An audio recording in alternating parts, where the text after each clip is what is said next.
Hello, fellow bookworms. Welcome back to Shrad's Talks Books. It's a place for nerds who like words. I'm your host, Shrad. As you must know by now, I'm on a mission to try and read through a bunch of genres and authors.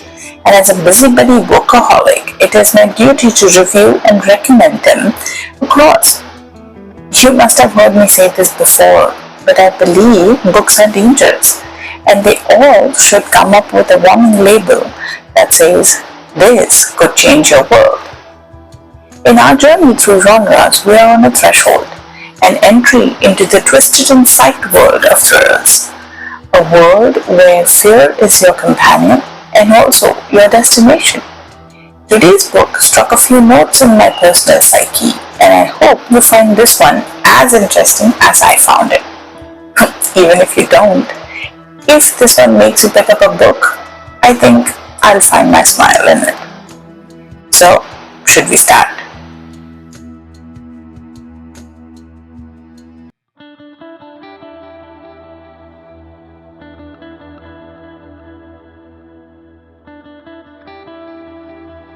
The Apartment by K.L. Slater. There are some authors which I believe are twisted. Like really twisted in their minds. There's no other explanation why they come up with stories that make your blood turn to ice. Some people are born with a wicked twist in their brain that allows them to scare the living daylights out of their readers. Some do it blatantly, like Stephen King, who drives the fear train with visually scary imagery. Stuff like E.T. or Carrie doesn't need anything else to be scary.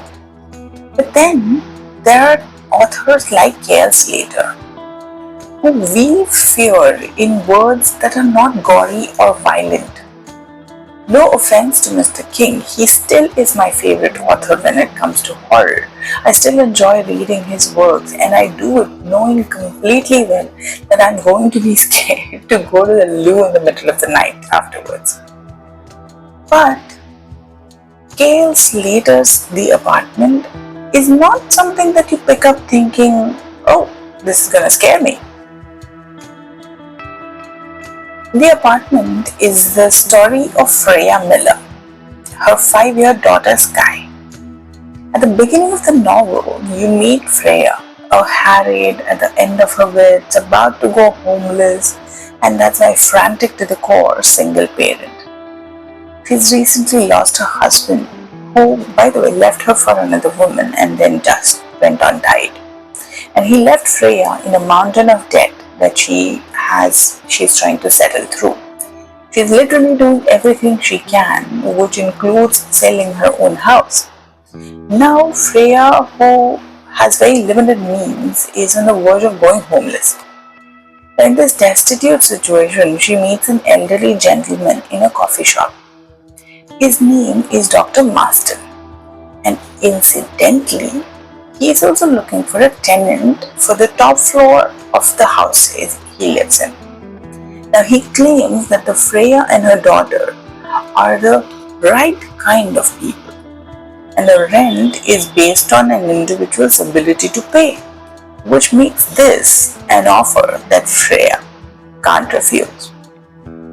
Now, this house is called Adder House, and it's a wonderful accommodation, and with some rather interesting and eccentric bunch of characters.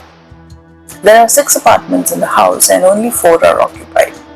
Freya and Sky are in a small apartment on the 3rd floor. The other occupants of the house include, of course, Dr. and Mrs. Marston.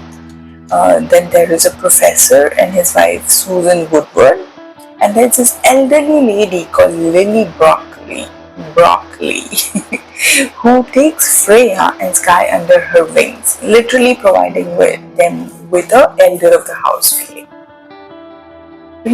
Something's not right about this whole situation.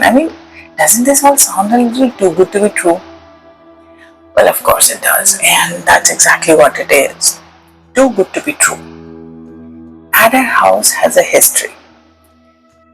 It has a backstory that none of its tenants are willing to share with Freya. And ever since she has come to stay in the house, Freya can't shake this feeling that she is being watched, even when she is behind closed doors. And let's not discount the fact that weird stuff keeps happening. Objects move from one location to another. She smells unfamiliar scents, and she even finds a blinking light of a concealed camera.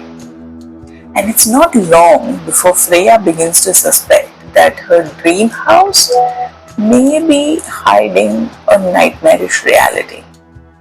Was it really a chance that led her here, or was there something unthinkably dark?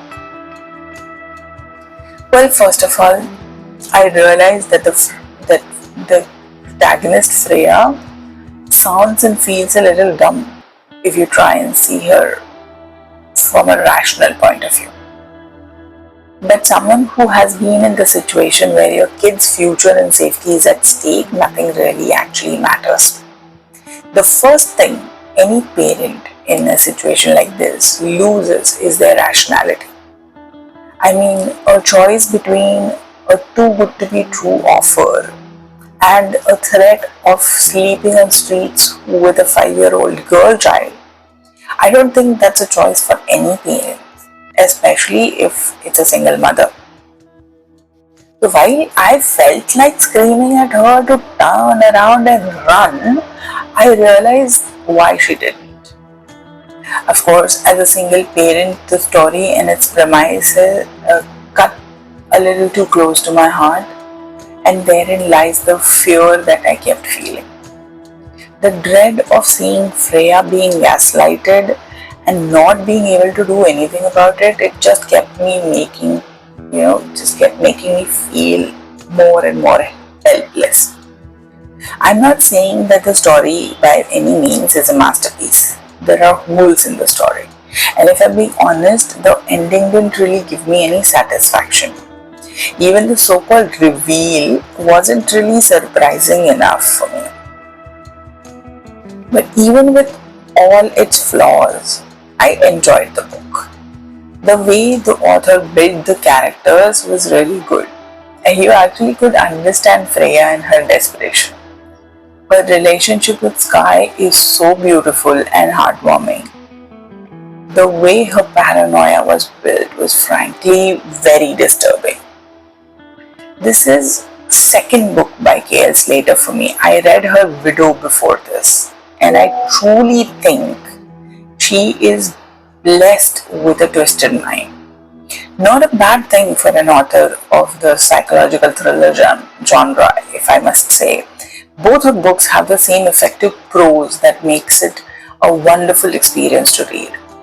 They draw you in the story without much efforts and hold the attention through the end. And I do hope I can read more by the author.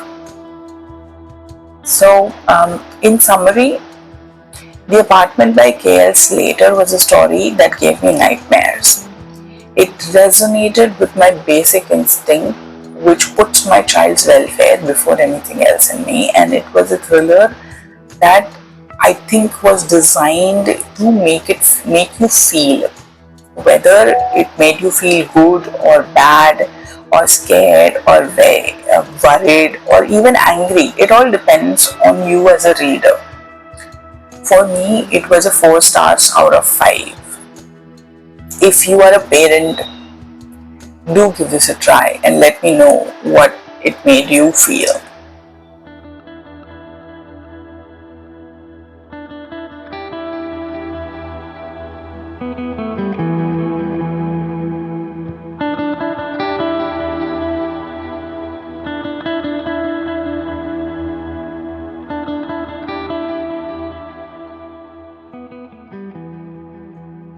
Thank you for staying till the end. Reading The Apartment was really an experience for me. I never expected to feel the amount of things that I felt about this book, and I definitely did not expect myself to feel fear. Yes, it was a thriller. It was, I knew what I was getting into. I didn't know how visceral my reaction to it was going to be.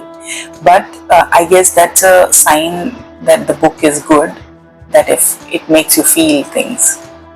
Do you believe that's true?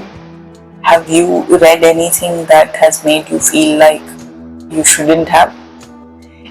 Well, do let me know. Please share this podcast across to all your other friends who might like to read or know the recommendations.